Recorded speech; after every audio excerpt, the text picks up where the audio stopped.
साग भनेपछि हामी धेरैलाई अति नै मनपर्ने खानेकुरा हो। सागले हाम्रो स्वास्थ्यमा निकै राम्रो काम पनि गर्ने गर्दछ। नमस्ते साथीहरू, तपाईहरुलाई स्वागत छ सजिलो किचन च्यानलको अर्को एउटा भिडियोमा। यसपालि चाहिँ हामी निमोथेको रायो साग बनाउने छौं। अर्थात् यो सागलाई हामी चक्कुले काटेर बनाउँदैनौं, तर हातैले निमोथेर तयार गर्छौं।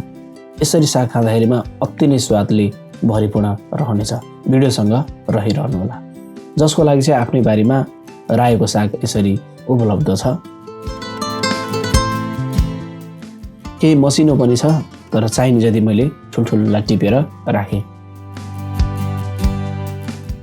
अब यो साग केलाइसकेपछि चाहिँ धुनुपर्छ। धुनको लागि मैले यसरी पानी एउटा बाटामा यसरी तयार गर्दै रहेँ अनि सागलाई यसरी राखिदिएँ।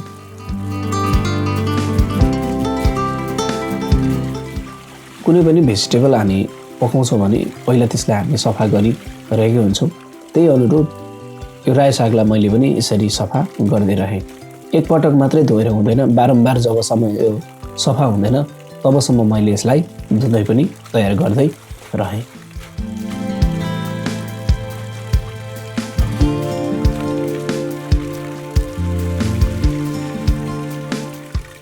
र अझै पनि क्लिन भएको छैन, त्यही भएर मैले यसलाई माटो फ्याक्दै अनि चेक गर्दै राम्रोसँग पानीमा धुँदै पनि रहेँ।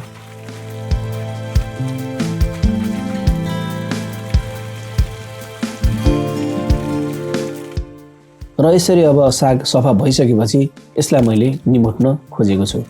यसरी निमोटेर आज हामी तयार गर्दैछौँ। र यसरी तयार गरेको साग निकै नै स्वादिलो हुने गर्छ। तर यसपालिको रायोको सागमा त्यति धेरै हामी सामग्रीहरू धेरै प्रयोग गर्दैनौँ। सिम्पल तरिकाले बनाउँछौँ, तर स्वाद चाहिँ एकदमै मिठो रहनेछ। र सागलाई मैले यसरी निमोटेर सबै तयार पनि गर्दैछु। अब निमोटिसकेपछि चाहिँ यो सागलाई चाहिँ मिचिदिनुपर्छ।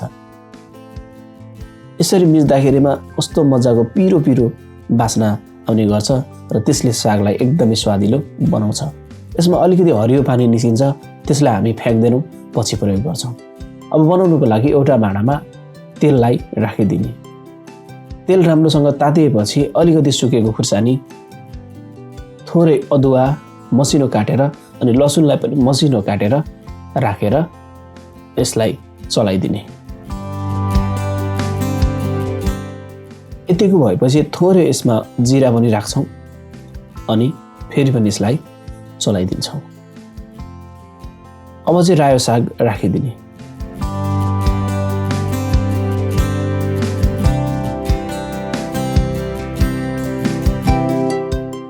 अनि यसलाई यस्तो तरिकाले राम्ररी मिलाएर चलाइदिने।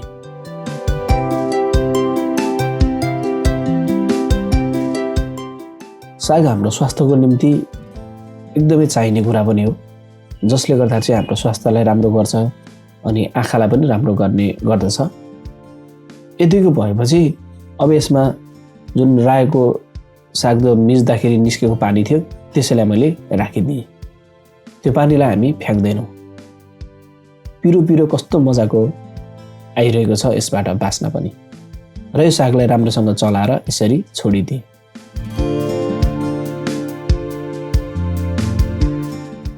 अनि यसमा अलिकति स्वाद अनुसारको नुनलाई राखिदिने अनि चलाइदिने।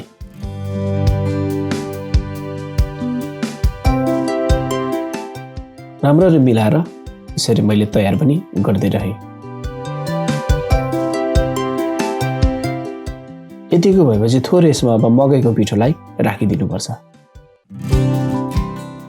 मकैको पिठो चाहिँ पहिलादेखि नै साग बनाउँदाखेरिमा राख्दै आएको कुराहरू हामीलाई थाहा पनि छ, जसले गर्दाखेरि साग अलिकति बाक्लो बाक्लो र खानालाई एकदमै स्वादिलो पनि हुनलाई मद्दत गर्छ।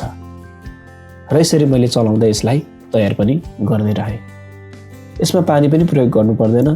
यो सागबाट जति पनि पानी आएको छ यसैले नै काफी हुन्छ। र यतिको भएपछि लगभग हाम्रो यो निमोथेको रायोको साग चाहिँ तयार हुन थालेको छ। यतिको भएपछि मैले निकालेँ अनि यसरी सर्भ गरिदिएँ।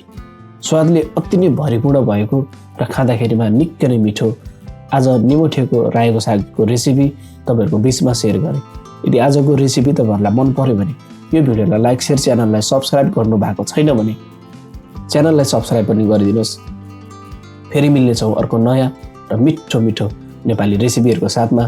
तबसम्म यसपालि निमोथेरा रायोको साग खाँदै गर्नुहोस् अनि सबैलाई नमस्ते।